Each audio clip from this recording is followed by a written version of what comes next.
Salut les investisseurs, j'espère que vous allez bien. Aujourd'hui encore une fois, nouveau jour, donc nouvelle vidéo, on va parler de quoi déjà?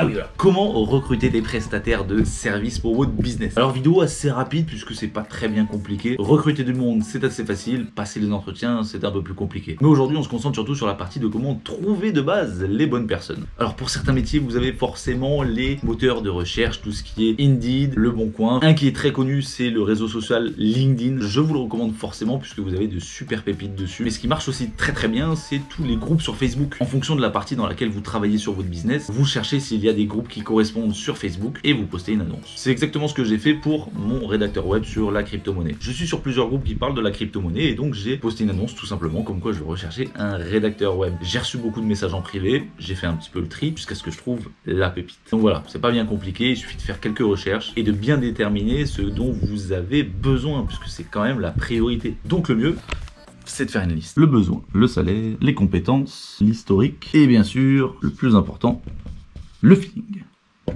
C'est ce qui est le plus important, le feeling. On a donc ici 4 catégories. Le besoin. Donc le besoin, ça va rassembler exactement tout ce dont vous avez besoin. J'ai trouvé ça tout seul. Qu'est-ce qu'il vous faut pour votre entreprise? De quel personnage vous avez besoin? Qu'est-ce qu'il est censé faire? Un petit peu les fondations. Ensuite, le plus important aussi, le salaire, forcément, puisqu'à aujourd'hui personne ne travaille pour la gloire. Et c'est plutôt normal, quand on voit le prix de l'essence en ce moment, il y a intérêt de bosser si on veut remplir le carrosse. Bref, il faut que vous définissiez exactement combien est-ce que vous êtes prêt à payer telle personne et combien est-ce qu'elle voudrait percevoir comme salaire. Et ensuite vous mettre d'accord. Les compétences, soit le CV. C'est bien de regarder qu'est-ce qu'il est capable de faire, s'il traite tel ou tel logiciel. L'historique, ça rejoint un petit peu les compétences, c'est bien de voir le travail déjà effectué, s'il y en a. Après, si la personne que vous recrutez n'a pas d'historique, n'a jamais fait, si par exemple vous cherchez quelqu'un qui crée des sites et cette personne n'a jamais créé de site, vous pouvez tout simplement lui demander de faire une démo pour qu'il puisse prouver son savoir-faire. Et à partir de là, vous serez à même de juger si il est bon pour ce que vous recherchez ou non. Il ou elle, bien sûr, c'est pas péjoratif. Et ensuite, pour finir, le feeling, puisque c'est une des parties les plus importantes